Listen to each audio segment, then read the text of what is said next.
Assalamualaikum warahmatullahi wabarakatuh. Waalaikumsalam warahmatullahi wabarakatuh. Assalatu wassalamu ala asrofil anbiya'i wal mursalin wa ala alihi wa sahbihi ajma'in. Amma ba'du. Puji syukur kita panjatkan kehadirat Allah Subhanahu wa taala karena atas berkah karunia dan hidayahnya kita bisa berkumpul di sini untuk mengikuti kajian rutin Jumat pada sore hari ini. Juga kita senantiasa panjatkan salawat serta salam bagi Rasul kita Nabi Muhammad SAW serta para pengikutnya hingga akhir hayat. Pada kajian kali ini kita akan melanjutkan materi sebelumnya yang bertema tentang persiapan iman dan amal untuk menyambut Ramadan 1446 Hijriah yang akan disampaikan oleh Ustadz Regwani Suri LC. Sebelum memulai kajian, marilah sama-sama kita buka dengan mengucapkan kalimat basmalah. Selanjutnya langsung saja kepada Ustadz Regwani Suri, kami persilakan. Terima kasih. Bismillahirrahmanirrahim. Assalamualaikum warahmatullahi wabarakatuh. Alhamdulillahirabbil alamin. Alhamdulillahilladzi bi ni'matihi tatimmus shalihat. Asyhadu an la ilaha illallah wahdahu la syarikalah wa asyhadu anna Muhammadan abduhu wa rasuluhu la nabiyya ba'dah. Allahumma shalli wa sallim wa barik ala sayyidina wa nabiyyina Muhammad wa ala alihi wa sahbihi wa man walahu amma ba'du. Subhanaka la ilma lana illa ma 'allamtana innaka antal alimul hakim. Rabbi shrah li sadri wa yassir li amri wahlul 'uqdatam min lisani yafqahu qawli. Apa kabar Bapak Ibu sekalian? Alhamdulillah senang sekali pada sore hari yang syahdu ini karena gerimis dan bahkan mungkin hujan ya di beberapa tempat, sejuk, dan setelah asar hari Jumat jadi terkumpul dua keutamaan untuk berdoa, yaitu asar hari Jumat dan juga ketika turun hujan. Maka kita bersyukur kepada Allah Subhanahu wa taala diberikan kesempatan untuk melakukan berbagai macam kebaikan dan ketaatan kepada Allah Subhanahu wa taala, termasuk diberikan kesempatan untuk menjadikan doa, duduk juga di majelis ilmu, dan itu merupakan anugerah yang luar biasa dari Allah Subhanahu wa taala. Salawat serta salam senantiasa kita haturkan kepada Nabi kita Muhammad sallallahu alaihi wasallam, kepada para istri, para kerabat, para sahabat, dan para pengikut beliau. Di dua kali pertemuan sebelumnya kita sudah membahas beberapa hal terkait persiapan Ramadan, atau lebih tepatnya puasa. Nah, di kesempatan hari ini kita akan melanjutkan pembahasan tersebut, terkhusus terkait fikih puasa. Mungkin tidak semuanya, tapi semampu yang kita sampaikan atau secukup waktunya terkait fikih puasa. Yang mana kami yakin sebenarnya Bapak Ibu sekalian mungkin sudah tidak asing dengan hal-hal yang terkait fikih puasa, akan tapi tentu ketika kita bahas dan kita ulang mungkin ada hal-hal baru dan sesuatu yang bermanfaat untuk bisa kita bahas dan kita dapatkan kembali. Sebelumnya kasih Pak, Masya Allah. Ya, kasih. Sebelum memulai ke fikih puasa ini, ada dua hal mungkin dulu yang ingin kami sampaikan terkait bulan Ramadan yang akan sebentar lagi kita jumpai insyaallah. Yang pertama terkait kesempatan. Jadi di dalam hidup ini ada kadang sesuatu yang tidak bisa kita dapatkan berkali-kali. Bisa jadi hal tersebut datangnya cuma sekali. Makanya ada ungkapan kesempatan tidak datang dua kali. Walaupun ada juga kesempatan yang datang dua kali, cuma memang ada kesempatan yang datangnya hanya sekali. Bulan Ramadan ini diantara kesempatan yang datang kepada kita, alhamdulillah sudah berkali-kali. Dan yang akan datang adalah sekali. Cuma yang akan datangnya lagi, nah kita tidak pernah tahu apakah masih ada kesempatan atau tidak. Para ulama salaf mengatakan bahwa terkait kesempatan itu dengan ucapan yang mungkin Bapak dan Ibu pernah dengar, idza futiha li ahadikum babu khairin falyusri' ilaihi fa innahu la yadri mata yughlaqu anhu. Apabila dibukakan pintu kebaikan, kesempatan untuk melakukan kebaikan, falyusri' ilaihi, maka hendaklah bersegera kepada pintu kebaikan tersebut atau kesempatan tersebut. Kenapa kita harus bersegera ketika ada kesempatan untuk melakukan kebaikan? Fa innahu la yadri mata yughlaqu anhu. Karena siapapun dia tidak pernah tahu kapan pintu kesempatan tersebut tertutup akhirnya. Nah, termasuk kalau sekarang konteksnya tentang Ramadan, ini sekarang kita tinggal beberapa hari lagi akan menemui Ramadan. Yang mana kalau kita sampai umur kita di bulan Ramadan, maka ini kesempatan yang luar biasa.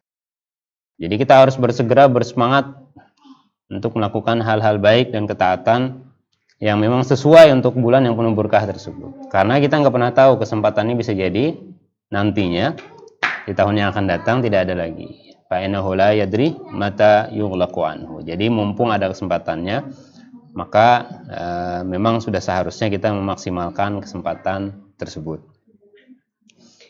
Yang kedua, karena ini kesempatan yang luar biasa bagi kita, diberikan Allah anugerah masih sempat untuk menemui Ramadan, maka kemarin kita mempersiapkan diri, diantaranya terkait berbagai macam hal. Nah, termasuk kemarin yang kami singgung adalah mempersiapkan ilmu terkait Ramadan, terus juga terkait puasa. Karena ilmu ini merupakan anugerah sebenarnya dari Allah Subhanahu wa taala kepada kita sebagai manusia. Di salah satu ungkapan kitab yang biasanya dipakai kalau pesantren atau biasanya di sekolah-sekolah agama, ada namanya kitab Ta'limul Muta'alim. Nah, di situ di antara ungkapan yang terkenal yang disampaikan oleh pengarangnya itu adalah kata beliau, sesungguhnya ilmu tersebut adalah hal yang dikhususkan untuk manusia. Ini berbeda dengan hal-hal baik lain. Contoh misalkan kekuatan, keberanian, atau misalkan keindahan. Ini bisa jadi manusia punya keberanian, binatang juga punya keberanian. Bahkan bisa jadi binatang lebih berani daripada manusia. Kekuatan misalkan, manusia punya kekuatan, binatang juga punya kekuatan. Bahkan bisa jadi kekuatan binatang atau sebagian binatang lebih kuat daripada manusia. Akan tapi ilmu ini adalah sesuatu yang dikhususkan memang hanya untuk manusia. Makanya kita tidak pernah menemukan, walaupun katanya binatang yang kecerdasannya mirip dengan manusia itu kan simpanse atau orangutan. Tapi kita tidak pernah menemukan mereka ikut kuliah misalkan, atau ikut wisuda, atau datang ke pengajian, kan nggak ada. Karena ilmu itu memang dikhususkan untuk manusia. Makanya Nabi Allah Adam alaihissalam ketika ditunjukkan kepada para malaikat, Allah tidak menonjolkan kekuatan Adam, kelebihan Adam berupa ketampanan fisiknya, enggak. Tapi yang ditonjolkan adalah ilmunya. Ditanya ini tahu, ditanya ini tahu, ditanya ini tahu. Jadi kita bersyukur diberikan kesempatan untuk mengilmui Ramadan atau puasa yang sebentar lagi akan kita masuki. Ini kedengaran gak ya?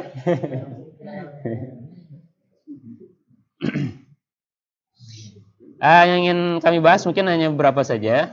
Yang pertama yang kami rasa penting ya, atau perlu untuk kita ulang-ulang lah, sebenarnya tahu aja. Yang pertama terkait syarat wajib berpuasa. Apakah kita wajib berpuasa atau enggak? Kalau ada hal tersebut berarti kita wajib. Yang pertama, orang yang wajib berpuasa adalah Islam. Berarti kalau bukan Islam, berarti dia tidak wajib berpuasa. Tidak wajib berpuasa, tapi nanti dia akan dituntut. Kenapa tidak masuk Islam? Nah, jadi tuntutannya ke sana. Jadi kalau ada orang kafir berpuasa, otomatis puasanya tidak sah dalam pandangan agama, dan memang tidak wajib juga. Tapi dia akan dipertanyakan kenapa tidak masuk Islam. Kemudian yang kedua adalah mukallaf atau taklif. Maksudnya adalah balik dan berakal. Jadi memang sudah dewasa. Dewasa dalam pandangan syariat ya, dalam pandangan syariat itu balik berarti dewasa. Kalau hukum di negara kita kan dewasa itu adalah usia berapa? 18 tahun ya? Mungkin ya, 17 atau 18 tahun baru dewasa. Kalau tidak sebutannya anak di bawah umur. Jadi dia balik dan juga berakal. Nah, balik itu kalau perempuan tentu dengan haid, kalau laki-laki dengan mimpi basah. Atau kalaupun tidak ketika usia sudah sampai 15 tahun. Jadi kalau tidak haid, tidak juga mimpi basah tapi sudah sampai 15 tahun, maka ini tetap dikatakan sebagai dewasa atau balik. Nah, dalilnya jelas dari hadis Nabi sallallahu alaihi wasallam, "Rufi'al qalamu an salasatin 'anin naimi hatta yastayqid, wa 'anis sabi hatta yahtalim, wa 'anil majnun hatta ya'qil." Jadi kata Nabi sallallahu alaihi wasallam, diangkat catatan. Jadi bebas lah, maksudnya tidak ada perhitungannya. Yaitu satu orang tidur sampai bangun. Jadi kalau orang tidur itu ya enggak bisa dihitung karena dia tidur sampai dia bangun. Kemudian anak kecil sampai dia yahtalim, sampai dia mimpi atau dewasa atau balik tadi. Kemudian dari orang gila sampai dia sadar. Nah, jadi kalau yang ingin dapat izin tidak puasa bisa dalam tanda kutip menggilakan dirinya sebelum Ramadan. Kenapa pian enggak puasa, Pak? Aku gila. Enggak ada ya, kita bersyukur diberikan akal yang sempurna. Ya, jadi kalau anak sudah mumayyiz sebenarnya tidak wajib puasa. Mumayyiz itu kan bisa membedakan baik dan buruk, udah tahu mana makanan, mana kotoran, mana api, mana yang bukan api. Ini sebenarnya tidak wajib dia puasa. Akan tapi dikias dari perintah sholat yang dari 7 tahun sudah disuruh, maka anak kita juga kita ajarkan untuk belajar berpuasa dari usia 7 tahun. Cuma kalau dia tidak mampu ya sudah, karena memang belum sampai kewajibannya. Tapi sebagai bentuk latihan, maka memang harus dibiasakan. Kemudian yang ketiga, tidak ada udzur atau halangan. Ini ada dua macam. Udzurnya itu ada yang menghalangi berpuasa. Ini ada dua, yaitu haid dan orang yang hilang kesadaran. Jadi kalau perempuan haid atau nifas, berarti dia punya udzur, bahkan tidak boleh berpuasa kalau lagi haid.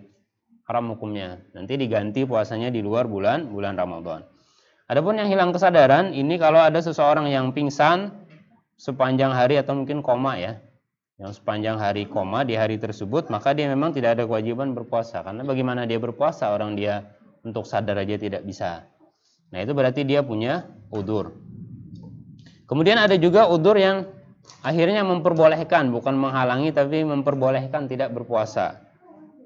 Ini ada 3. Yang pertama sakit. Nah, ini juga bisa. Kalau seseorang sakit, maka dia boleh tidak berpuasa. Nah, cuma ada beberapa patokannya. Yang pertama, sakit yang kalau dia paksakan berpuasa akan membuat dirinya celaka. Bisa jadi tambah parah atau terlambat sembuh, atau bahkan bisa jadi mendatangkan sesuatu atau menyebabkan sesuatu yang lebih berbahaya, entah itu kematian atau yang lainnya. Atau sakit yang kalau dibawa berpuasa maka sangat kesulitan sekali. Jadi sebenarnya tidak terkait langsung dengan penyakitnya, bisa aja dibawa berpuasa, cuma sangat kepayahan kalau dibawa berpuasa karena ada sakit yang harus sering minum, karena kalau kurang-kurang minum makin panas badannya. Nah, itu maka diperbolehkan untuk berpuasa. Nah, gampangnya kalau perkara sakit ini bisa patokannya pengalaman atau memang ada saran dari ahlinya berupa dokter atau tabib misalkan. Bapak jangan puasa nih, kalau Bapak puasa 3 hari kayaknya Bapak selesai nih misalkan. Berarti jangan puasa karena memang boleh aja. Nanti bagaimana puasanya? Diganti di hari yang lain. Kalau memang sakitnya masih ada harapan sembuh. Kemudian yang kedua, safar atau perjalanan. Nah, safar ini boleh juga tidak berpuasa. Dengan catatan, yang pertama, safarnya ini adalah safar ba'id. Safar ba'id itu safar jauh. Safar jauh itu patokannya yang membuat kita boleh untuk mengqashar. Kurang lebih kalau kilometer itu antara 80 sampai 85 lah. Ada yang beda-beda 82, 83, ya sekitar itulah. Nah, itu dianggap safar yang jauh. maka boleh untuk tidak berpuasa. Kemudian tujuannya, safarnya tujuannya paling tidak tujuannya untuk hal yang boleh. Karena kan safar ini macam-macam tujuannya. Jadi minimalnya adalah safar untuk tujuan yang mubah. Contohnya apa? Contohnya ya sekedar mau ke Tangkiling, misalkan. Tangkiling kedekatan ya, mau ke Sampit misalkan. Mau ngapain? Ya cuci mata aja, lihat-lihat laut ke Sampit. Kan mubah aja. Nggak ada hal yang spesifik tentang ibadah. Kalau di atasnya safar sunnah ya lebih boleh lagi. Safar sunnah itu ya kayak kita mau silaturahim, bahkan bisa jadi wajib ya. Nah, ini kan sunnah. Mengunjungi kerabat misalkan. Safar wajib itu kayak safar untuk bayar hutang, safar untuk mengunjungi orang tua yang sudah lama atau bahkan memang sakit. Nah itu wajib. Itu apalagi? Jadi minimalnya mubah. Pokoknya jangan sampai safar itu tujuannya adalah maksiat. Tapi kalau Bapak mau kemana nih? Mau ke Las Vegas misalnya. Mau main kasino, main judi. Nah, ini nggak boleh. Dia harus tetap berpuasa karena ini udah niatnya dosa. Nggak boleh dia tidak berpuasa. Nah, kemudian yang selanjutnya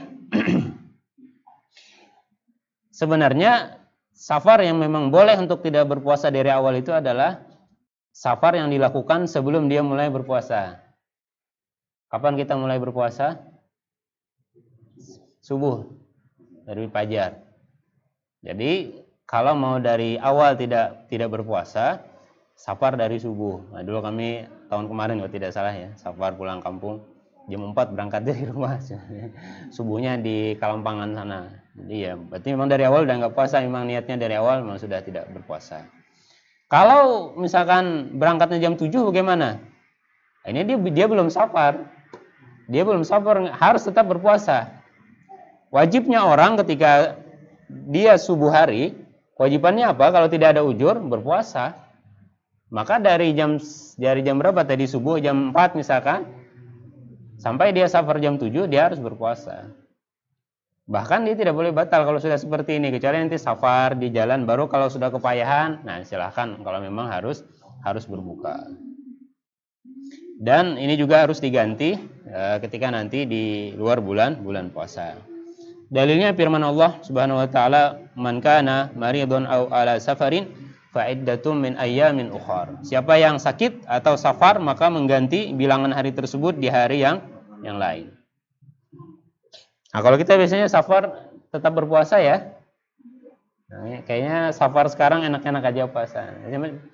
Tadi kan udzur yang membolehkan, makanya kalau dia tetap memaksakan berpuasa, sebenarnya boleh aja, karena hanya pilihan.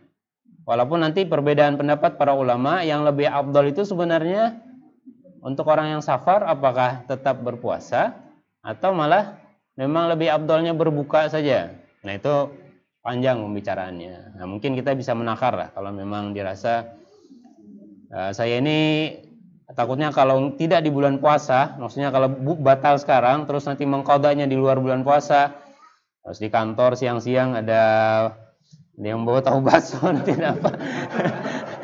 Udah 3 hari coba mengqadha batal, terus tengah hari misalkan. Nah ini kayaknya memang lebih baik dia memaksakan untuk puasa saja, biar tanggungannya tidak kesulitan nanti untuk mengqadhanya. Dengan catatan, safarnya tersebut tidak memudaratkan, jangan sampai seperti di hadis Nabi.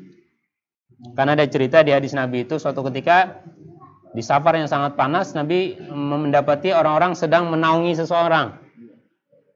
Jadi ada para sahabat yang sedang berkumpul menaungi seseorang. Ditanya Nabi, ada apa ini? Ternyata si fulan itu sedang berpuasa dan akhirnya sampai pingsan.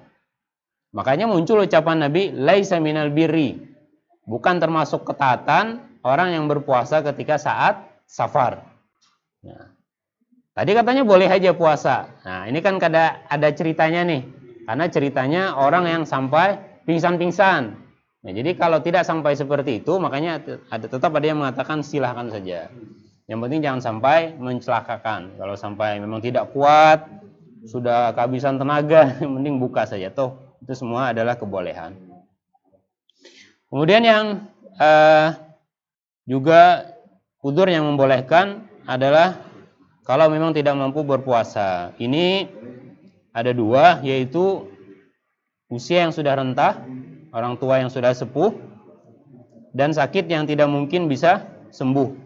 Ini kembali lagi catatan dokter ya. Kalau memang ada keterangan dokter maka itu yang paling gampang. Ini dalilnya firman Allah Subhanahu wa taala, wa 'alal ladzina yutiqunahu fidyatun ta'am miskin. Bahkan kalau untuk yang dua ini tadi, ini tidak harus membayar puasanya tapi hanya bayar fidyah. Kemudian yang kedua, kalau itu syarat wajib. Jadi kalau ada hal tersebut maka wajib, kalau tidak maka tidak wajib. Yang kedua, ada lagi namanya syarat sah. Jadi tanpa ini tidak sah puasanya, tapi dia wajib. Yang pertama Islam. Jadi Islam ini syarat wajib, syarat sah. Yang kedua berakal. Jadi berakal juga syarat wajib, syarat sah juga. Kemudian yang ketiga tamyiz atau mumayyiz. Nah, jadi mumayyiz itu hanya syarat sah saja, bukan wajib. Anak mumayyiz usia SD 7 tahun kan udah mumayyiz. Dia udah tahu, udah bisa belanja sendiri kan berarti mumayyiz. Tapi dia tidak wajib berpuasa. Tapi kalau berpuasa, puasanya sah. Jadi tidak wajib tapi sah. Termasuk kemarin yang tentang pembahasan imam ya. Imam yang Umar bin Salamah, dia belum balik. Berarti tidak wajib sholat. Tapi sah melaksanakan sholat. Dan memang diceritakan di sejarah itu bahwa beliau yang mengimami kaumnya. Karena dianggap yang paling menguasai tentang Al-Quran. Kemudian juga diantara syarat sah puasa yang menyebabkan puasanya tidak sah, ini tidak wajib dan tidak sah, yaitu segala udzur yang menghalangi puasa tadi, contohnya haid dan yang lainnya. Jadi itu memang tidak sah juga untuk berpuasa. Kemudian yang selanjutnya rukun puasa. Nah, ini kalau di dalam sholat kan rukun banyak, kalau di dalam puasa ini dikit aja sebenarnya. Yang pertama niat. Jadi niat, harus berniat puasanya. Nah, ini dalilnya tentu sudah sama-sama kita paham, innamal a'malu binniyat. Dan niat itu tentu yang disepakati adalah dalam hati. Tapi Ustaz, di masjid kami biasanya ada selesai tarawih biasanya. Terus kata imamnya nawaitu shauma ghadin an adai fardhi syahri ramadhana. Ya itulah sampai ujung. An Ramadan hadis sana lillahi ta'ala. Nah, seperti itu. Nah, itu talafuz. Talafuz itu melafazkan. Tapi ini bukan niat ya, tetap yang dipatok itu adalah yang di hatinya. Jadi itu pengucapan hanya sebagai bantuan saja, tapi di hatinya harus besok saya berpuasa. Nah, itu adalah rukun. Kalau nanti Bapak Ibu ada dengar ini bukan rukun, ini syarat, jangan dibahas juga. Karena memang ada sebagian pendapat yang mengatakan ini syarat bukan rukun. Karena kalau rukun itu harus membersamai perbuatan. Sementara ini kita belum puasa, tapi sudah berniat. Maka kata mereka ini lebih mirip kepada syarat. Sebagaimana kita berwudu sebelum sholat. Ini nggak apa-apa, ini hanya pembahasan saja. Intinya harus ada niat. Niatnya itu dari maghrib memang. Jadi selesai berbuka itu bisa langsung berniat sampai sebelum subuh. Nah, niatnya ada syarat-syaratnya. Yang pertama, niatnya harus malam hari. Jadi setiap malam juga. Jadi malam berniat. Ini dalilnya hadis Nabi SAW. Man lam yubaitus siyam qabla al-fajri fala siyamalah. Siapa yang tidak berniat pada waktu malam, maka puasanya tidak sah. Ini agak ketat ya. Harus berniat. Nah, mungkin itu sebabnya di masjid-masjid kita yang memang masjid ini kan biasanya akhirnya biar tidak kelupaan diingatkan. Kemudian menentukan puasanya. Puasa Ramadan kah? Puasa qadha kah atau puasa nazar? Jadi yang wajib itu kan kurang lebih 3 saja sebenarnya. Ya mungkin tambah 4 lah. Ramadan, habis itu puasa nazar, puasa qadha, kalau mau tambah puasa kafarat, bayar kafarat. Nah, ini harus ditentukan. Besok itu puasa apa? Puasa Ramadan. Nah, harus ditentukan bahwa ini adalah puasa Ramadan. Kemudian takrar itu diulang setiap hari. Jadi ini bukan kolektif ya, 1 bulan langsung niat 1 bulan enggak. Walaupun ada pendapat dari Imam Malik yang mengatakan boleh berniat puasa langsung 1 bulan. Bisa saja kalau mau digabung di awal, di malam pertama itu langsung berniat, saya niat puasa selama 1 bulan penuh. Baru nanti setiap malam diulang lagi niatnya. Nah itu tentang niat. Kemudian yang selanjutnya, rukun yang selanjutnya, menahan dari hal-hal yang membatalkan puasa. Nah nanti akan kita bahas di ujung. Jadi hal-hal yang, jadi cukup berniat, habis itu jangan melakukan yang membatalkan puasa, ya sudah itu adalah puasa. Nah sekarang pembatal puasa, ini kita bahas satu-satu, semoga sempat ya, ringkas saja mungkin. Yang pertama makan dan minum. Sebenarnya ada bahasa yang lebih umum lagi selain makan dan minum, yaitu memasukkan ain atau benda ke dalam rongga melalui celah yang terbuka. Jadi bahasanya bukan hanya makan dan minum, tapi bahkan benda secara umum. Misalkan memasukkan korek telinga atau yang lainnya. Nah, cuma makan dan minum ini ada kekhususan karena ada hadis Nabi. Bisa jadi makan dan minum yang membatalkan ini jadi anugerah. Kalau kita lupa, nggak sengaja. Cuma ya jangan dijadikan sengaja juga. Maksudnya disengajakan lupa. Jadi disediakan di dashboard mobil misalkan, atau di motor sengaja disediakan marjan, siapa tahu lupa kan. Ini kan mengkondisikan biar lupa, nggak boleh. Tapi kalau memang benar-benar lupa, nah ini maka silakan dilanjutkan puasanya. Ini teks hadisnya bahkan jelas mengatakan itu adalah Allah Subhanahu wa taala yang memberikan makan dan minum. Jadi memang rezeki. Nah, mungkin di hari-hari pertama, biasanya hari kedua kok berasa haus ya. Nah, minum kita. Ternyata setelah selesai baru ingat. Ya agak repot itu makan kacang. Kacang.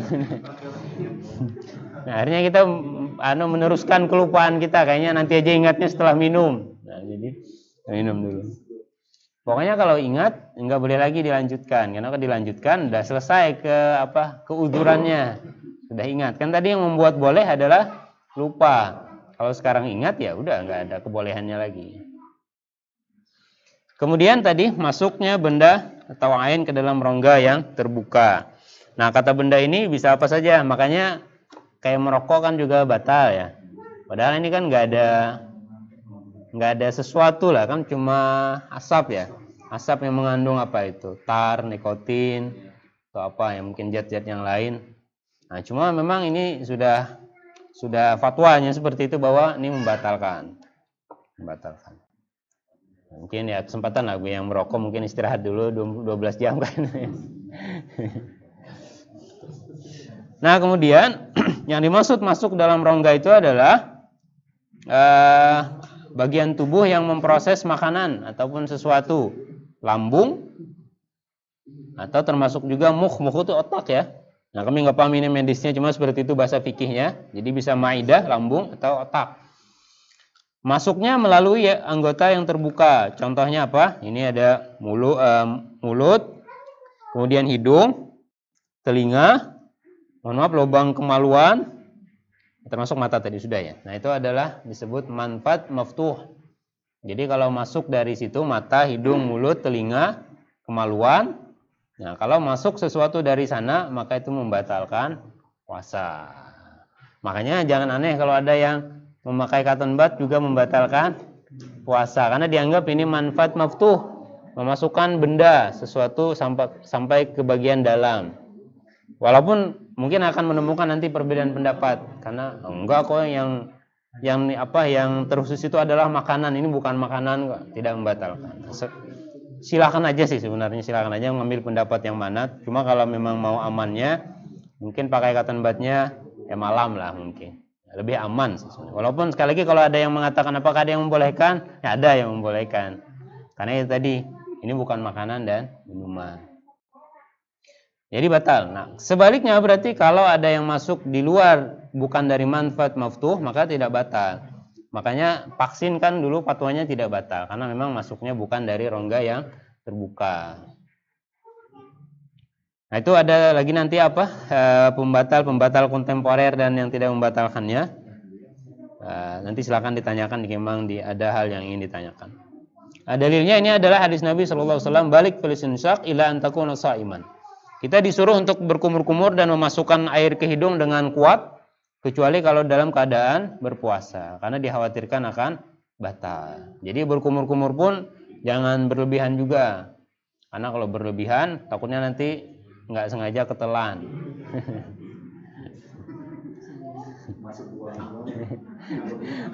Masuknya selitor kuku, keluarnya. Bagaimana kalau lalat atau nyamuk atau debu jalanan masuk? Jika lagi mangap naik motor misalkan, masukkan lalat. Nah ini tidak apa, karena sulit dihindari kan, apalagi debu atau apa, nggak apa-apa. Kemudian kalau ada yang menelan ludahnya, bagaimana, apakah tidak membatalkan? Nah, tidak membatalkan juga. Jangan catatan ludahnya belum keluar dari batas dalamnya. Kalau sudah keluar sini ditarik lagi ya batal. Atau dia tercampur dengan benda asing. Contoh, tercampur dengan gusi darah di gusi. Nah, itu jangan ditelan, batal. Jadi kalau gusi kita berdarah, nah ini darahnya ini yang batalnya, bukan liur. Jadi harus diudahkan. Jadi tercampur dengan benda asing. Bahkan kalau kita kumpul-kumpulkan liur kita sampai agak banyak baru kita telan, ini nggak apa-apa. Tidak membatalkan.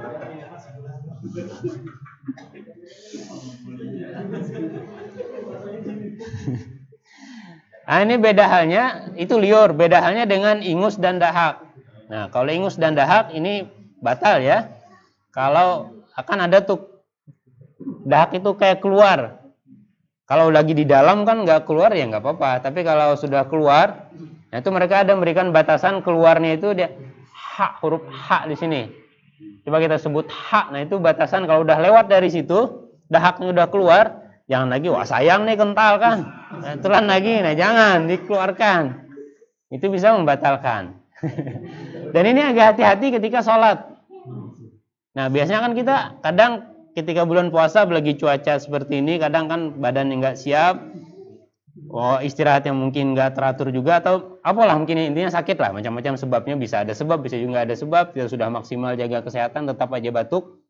Nah ketika sholat kadang kan agak rumit nih, kita batuk dan kita berasa ini dahak yang warnanya itulah, warnanya kita paham lah, dan sementara kita sholat. Nah bagaimana caranya? Maka kalau kita lagi batuk memang harus siapkan tisu, agar, karena kita posisinya sekarang lagi sholat kan, nggak mungkin kita meludah ke imam depan atau samping atau kawan kiri kanan, kan nggak mungkin. Jadi siapkan tisu. Jadi kalau memang berdahak, kita ludahkan ininya, jangan ditelan lagi. Itu salah satu caranya.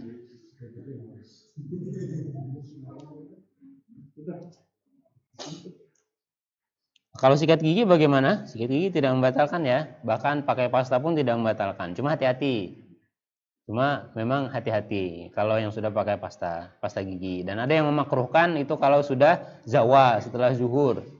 Karena di hadis itu kan wala khalufu shaim itu atyabu indallahi min rihil misik. Bau mulut orang yang berpuasa itu nanti di sisi Allah lebih harum daripada misik. Nah, sementara kalau kita masih istilahnya setelah zuhur mengharumkan mulut kita lagi dalam tanda kutip, ini berarti menghilangkan sesuatu yang itu sebenarnya keutamaan. Jadi ada yang memakruhkan. Walaupun kalau memang dia rasa sangat tidak nyaman, ya sebenarnya boleh-boleh aja. Tidak sampai membatalkan. Asal jangan odolnya aja yang kita telan ininya. Karena rasa stroberi kan akhirnya gitu. Nah, itu batal. Nah, ini beberapa kontemporer yang membatalkan. Rokok atau apa itu yang rokok elektrik ya, itu batal. Kemudian kalau ada yang pakai Vicks inhaler, biasanya ada kan yang untuk melancarkan itu, ini batal atau tidak? Ini tidak membatalkan ya, karena Allah alam ini fatwanya seperti itu, tidak membatalkan. Kemudian kami sebagiannya nggak tahu ini istilahnya. Enema ini apa ya? Memasukkan kolon melalui anus dengan tujuan medis, untuk melancarkan buang air besar. obat yang dimasukkan melalui dubur ya. Nah, ini membatalkan. Ini membatalkan. Kemudian ada juga Ventolin inhaler. Ini adalah penderita asma. Obat untuk penderita asma ini juga membatalkan. Karena dianggap ada yang masuk ke dalam. Kemudian yang biasanya kalau kita nggak bisa kencing itu apa? Kateter ya. Ya, itu juga. Nah, ini di sini membatalkan, kami nggak tahu ini. Karena dianggap masuk ke manfaat maftuh tadi, bagian yang terbuka. Memasukkannya kalau sudah dari awal masukkan ya tentu nggak masalah ya. Ini maksudnya mungkin gitu ya. Berarti orang kalau pakai itu nggak boleh puasa. Memasukkannya mungkin ya. Maksudnya kalau dia anggaplah dia memasukkan malam. Dimasukkan malam. Terus dia siangnya berpuasa. Ini bagaimana? Kalau memang memasukkan siang ini kan jelas membatalkan. Ya, kalau memasukkannya bukan di waktu ini, itu alat itu terpasang di situ kan ya? Terpasang dan memang sudah terpasang seperti itu. Nah, nggak tahu kami ini. Di sini bahasanya membatalkan. Kalau memang selama memasang itu membatalkan, berarti memang nggak bisa puasa berarti. Yang tertangkap ini seperti di sini seperti itu bahwa membatalkan. Tapi kami nggak tahu ini. Nanti kita cek lagi bagaimana. Kemudian swipe memakai celak tidak membatalkan puasa. Obat yang meresap melalui pori-pori ini kalau ada tidak membatalkan puasa juga, mungkin sejenis minyak atau ini balsam atau itu tidak membatalkan. Donor darah bagaimana? Di sini tidak membatalkan puasa, tapi memang kalau bisa dihindari takutnya menyebabkan lemas dan akhirnya harus batal. Mencium parfum bagaimana? Cium parfum tidak membatalkan ya, asal jangan diminum aja parfumnya. Tetes telinga atau tadi cotton bud. Nah, ini ada dua pendapat memang. Ada yang mengatakan membatalkan puasa, baik tetes telinga ataupun cotton bud. Ada yang mengatakan tidak membatalkan puasa. Sama termasuk tetes mata. Ada yang mengatakan membatalkan, ada yang mengatakan tidak membatalkan. Kalau memang bisa dihindari, mungkin lebih baik dihindari. Suntikan, suntikan itu tidak membatalkan puasa. Dengan catatan suntikannya ya memang bukan di anggota yang terbuka. Nah, cuci darah ada yang mengatakan batal, ada yang mengatakan tidak membatalkan puasa. Cuma cuci darah ini memang bisa puasa ya kalau orang cuci darah kayaknya sakit ya, parah. Atau mungkin ada orang yang sehat-sehat saja tapi harus cuci darah. Nah, ini ada dua pendapat tadi, ada yang mengatakan batal, ada yang mengatakan tidak membatalkan. Pasta gigi tadi sudah disampaikan tidak membatalkan puasa. Nah, kemudian yang beberapa hal terakhir yang membatalkan puasa, muntah dengan sengaja. Kalau tidak sengaja tidak batal. Kemudian yang selanjutnya, mohon maaf, berhubungan suami istri. Kemudian yang selanjutnya lagi mengeluarkan sperma dengan sengaja juga. Nah, ini juga membatalkan. Kemudian untuk perempuan haid dan nifas, otomatis ketika datang haid dan nifas maka puasanya batal. Tapi tinggal 5 menit misalkan ya, tetap 5 menit ya. Nanti sayang pahalanya. Tentang pahala kita kan nggak pernah tahu, ini tentang fikihnya. Fikihnya pokoknya batal, hari ini harus diganti. Murtad, kalau murtad ya otomatis juga batal.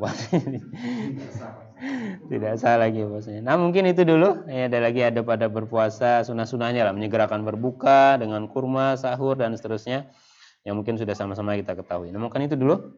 Barangkali ada yang mau disampaikan atau ditanyakan. Kami kembalikan kepada. Terima kasih Ustaz atas strateginya. Sesi selanjutnya adalah sesi tanya jawab. Silakan Mas, Mbak, Bapak Ibu kalau ada yang mau bertanya.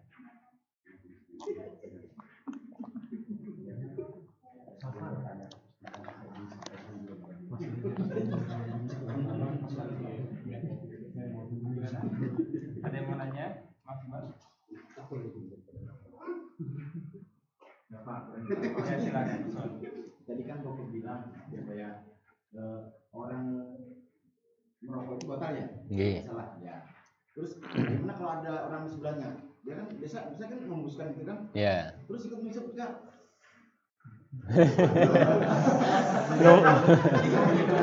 Niat banget ya. Ya, numpang ya, numpang.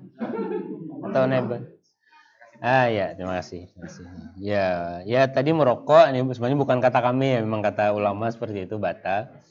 Fatwanya seperti itu, memang baik ulama Indonesia ataupun secara umum ulama kaum muslimin seluruh dunia mengatakan batal. Nah, bagaimana kalau ada dia tidak merokok tapi apa istilahnya ikut-ngikut lah, ngikut kawan di sampingnya. Kalau memang itu dianggap ngikut-ngikut itu dianggap merokok juga, memang memasukkan juga ada sesuatu, nah bisa jadi memang batal. Cuma kalau tidak sampai seperti itu ya nggak batal berarti. Cuma yang kita tanyakan kenapa dia ngikut-ngikut? Nah, kalau nggak sengaja ya nggak apa-apa. Barangkali memang cari-cari. Kalau nggak sengaja ya nggak apa-apa. Karena kan beda antara, kayaknya ya pasti beda antara yang mengisap langsung dari bendanya ini kan memang apa istilahnya langsung terisap dengan materi-materinya, dengan yang apa istilahnya hanya melalui asap yang bertebaran. Ini tadi aja kan kita berkendara tiba-tiba lalat masuk aja nggak apa-apa. Lagi hanya sekedar asap yang kelewat di kita, nah, insya Allah tidak batal. Apalagi kalau memang faktornya dikatakan di awal sudah tidak sengaja. Kalau tidak mengapa, tidak batal puasanya. Ada lagi Mas? Saya nanya sedikit. Mohon maaf kalau tadi udah jelaskan kalau misalnya sakit di infus itu masih bisa puasa nggak? Oh ya, infus ya. Ya, makasih. Ya, tadi kan sebenarnya sakit adalah di antara hal yang merupakan udzur puasa atau hal yang membolehkan untuk tidak berpuasa. Jadi kalau sakit dia punya pilihan apakah berpuasa atau tidak berpuasa. Anggaplah kasusnya ini dia tetap melakukan puasa. Walaupun sebenarnya dia diinfus. Dia inginnya tetap puasa. Karena kan bisa jadi di infus itu ada yang sebenarnya nggak sakit juga, sebenarnya hanya sekedar pemulihan, mungkin karena kecapean, istirahat. Jadi prosedurnya kalau ke apa gawat darurat biasanya pasti diinfus misalkan. Nggak sakit juga sebenarnya. Bagaimana? Nah, kalau infus ini setahu kami batal ya, karena dianggap memang membawa materi yang itu kurang lebih sama bahkan dengan makanan. Jadi itu adalah pengganti makanan yang hampir persis lah dengan makanan. Maksudnya secara nutrisinya itu memang dibikin agar memang bisa mengganti paling tidak ya, mengganti sebagian dari yang didapatkan dari makanan. Jadi membatalkan. Ini juga ada sisi menutupi celahnya. Karena kalau dibolehkan infus bisa jadi nanti ada orang yang kalau infus boleh ini saya ya puasa tapi sambil nyolok infus kan ya. Jadi untuk infus fatwanya memang walaupun bukan dari rongga yang terbuka, biasanya kan dari nadi ya. Nah, tetap itu membatalkan karena ada sisi zatnya sekarang, bukan dari tempat masuknya tapi dari sisi kandungannya yang dianggap menyerupai makanan dan minuman. Allahu a'lam. Ya, silakan. Kalau kita mau sholat zuhur, sebelum wudu, itu umur-umurnya itu gimana? Oh ya. Termasuk makro atau bagaimana? Ya, terima kasih. Ya, bagus ya pertanyaannya. Jadi tadi kan yang kita pahami bahwa pokoknya jangan sampai air itu masuk ke dalam rongga kita. Nah, salah satu yang kita lakukan biasanya kan adalah berwudu. Pasti kita akan ada berwudu dari pagi sampai maghrib ini. Nggak mungkin kita bawa wudu dari sholat subuh kan, nggak mungkin. Pasti ada berwudu. Nah, bagaimana dengan kumur-kumur? Jadi kumur-kumur ini tetap dianjurkan ketika tetap sunnah hukumnya. Karena bahasa hadisnya pun bahasa hadisnya kan seperti ini. Apa isi hadisnya? Balik Filistin syak illa antakuna shaiman. Jadi kata Nabi, berinstinsak itu memasukkan air ke hidung termasuk berkumur-kumur itu adalah apa istilahnya dengan sungguh-sungguh, benar-benar ditarik seperti itu. Sampai kadang kalau yang belum biasa kan kayak nyit seperti itu rasanya. Memang diperintahkannya seperti itu. Karena ya fungsinya mungkin yang ada yang kita tahu, ada yang nggak, membersihkan dan yang lainnya. Jadi memang kalau bisa dibiasakan, ditarik kuat-kuat, dan itu perintah Nabi jelas ininya. Balik itu kan kata perintah. Balik itu bersengatan intinya. Nah, bersengatan itu melakukan itu sungguh-sungguh kecuali ketika puasa.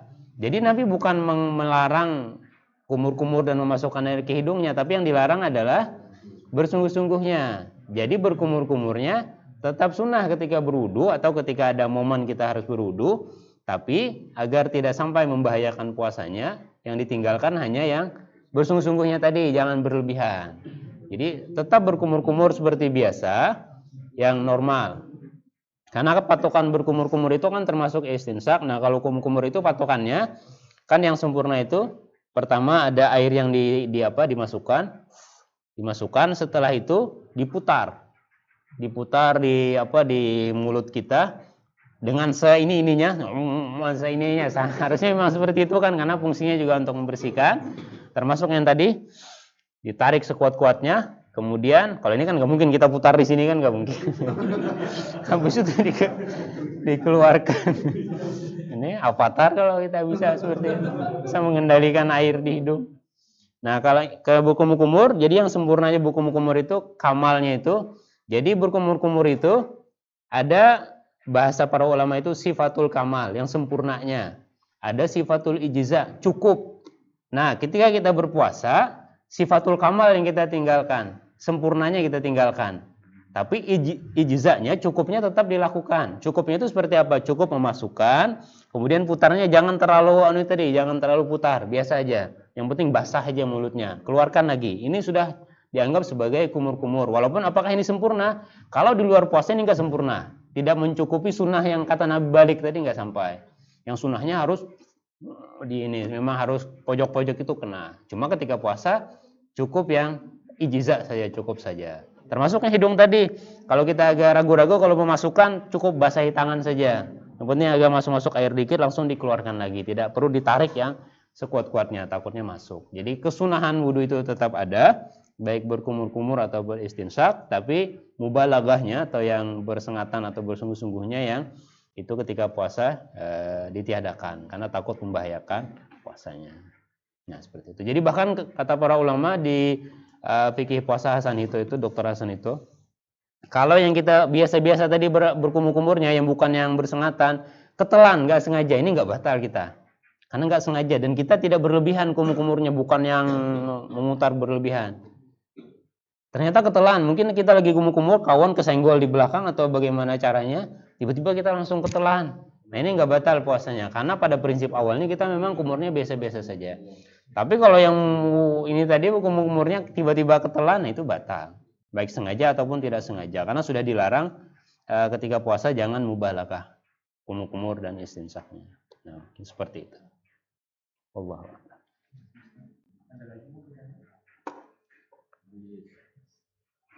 Alhamdulillah. Tidak ada lagi, mungkin kita akhiri saja kajian Jumat sore ini. Terima kasih Ustaz atas Sama-sama. yang disampaikan. Saya selaku MC mewakili panitia, mohon maaf jika ada kekurangan kesalahan. Kepada Allah mohon ampun. Kita akhiri sama-sama dengan mengucapkan hamdalah. Alhamdulillah. Kami dilanjutkan dengan doa kifaratul majelis. Subhanallah.